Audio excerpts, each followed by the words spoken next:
Hi friends, welcome to Karmuri కిచెన్కి స్వాగతం. ఈరోజు మనం మన కిచెన్లో పుదీనా చట్నీ ఎలా తయారు చేసుకోవాలో చూద్దాం. ఈ చట్నీ కానీ మీకు నచ్చినట్లయితే లైక్ చేయండి, షేర్ చేయండి, సబ్స్క్రైబ్ చేయండి. ఇంకా వీడియోలు కావాలంటే కామెంట్ బాక్స్లో తెలియచేయండి. పుదీనా కట్ చేసుకొని నీట్గా కడుక్కున్న పుదీనాకు ఒక పెద్ద కప్పు, పచ్చిమిర్చి ఒక 10-12 చిన్న సైజు, టమాటోస్ ఒక 4, పల్లీలు ఒక చిన్న కప్పు, వెల్లుల్లిపాయలు ఒక ఉల్లిపాయ ఒకటి.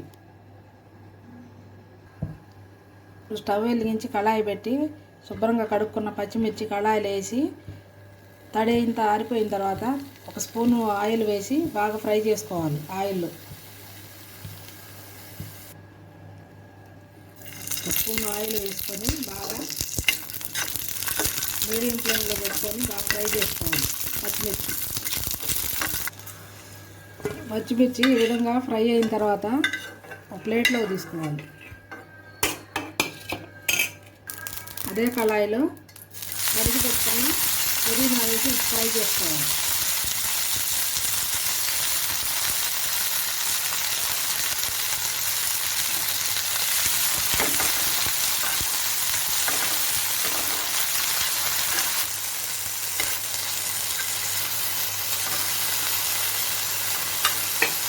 ఈ విధంగా పుదీనా ఫ్రై అయిన తర్వాత అది కూడా ప్లేట్లోకి తీసుకోవాలి.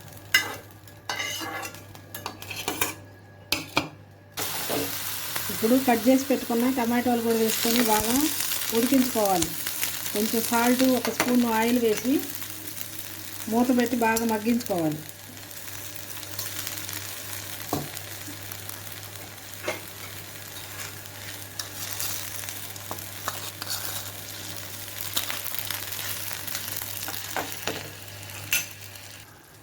ఈ విధంగా టమాటాలు మగ్గిన తర్వాత 2 రెమ్మల చింతపండు కడిగి ఇలా వేసుకోవాలి. మెత్తగా మగ్గించుకోవాలి వేడి టమాటాలను.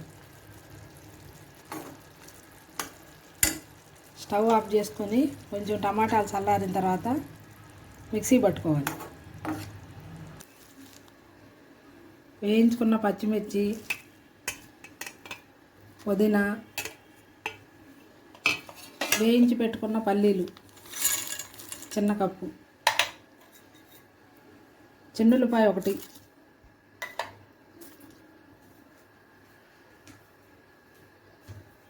ఇందాక టమాటాలు మగ్గేటప్పుడు ఒక స్పూన్ వేసుకున్నాం, ఇప్పుడు ఒక స్పూను రుచికి సరిపడే సాల్ట్. ఇవి మెత్తగా గ్రైండ్ చేసుకున్నాం. ఇలా పచ్చిమిర్చి, పుదీనా, వెల్లుల్లిపాయలు, పల్లీలు కచ్చాపచ్చాగా మిక్సీ పట్టుకున్న తర్వాత ఇందులో టమాటాస్ వేసుకోవాలి. ఉడికించుకున్న టమాటాలు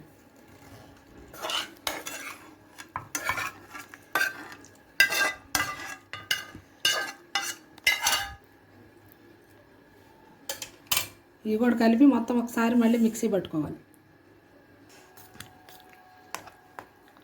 ఈ విధంగా మెత్తగా మిక్సీ పెట్టుకోవాలి. ఇప్పుడు దీన్ని తాలింపు వేసుకుందాం. స్టవ్ వెలిగించి కళాయి పెట్టుకొని 2 టేబుల్ స్పూన్ల ఆయిల్ వేసుకోవాలి.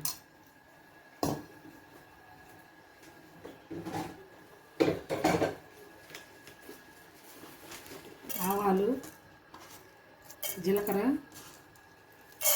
మినపప్పు,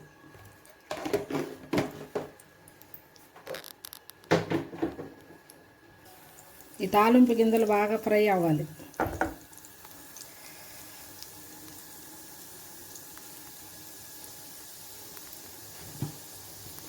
ఫ్రై అయ్యేటప్పుడు చిటికెడ పసుపు వేసుకుందాం.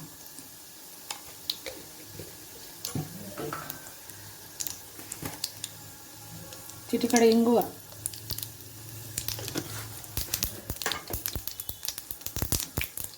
ఒక రెమ్మ కరివేపాకు,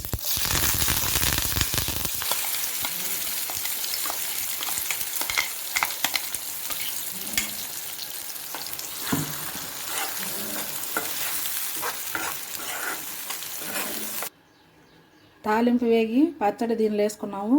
ఇంతటితో ఈ పుదీనా చట్నీ కంప్లీట్ అయింది.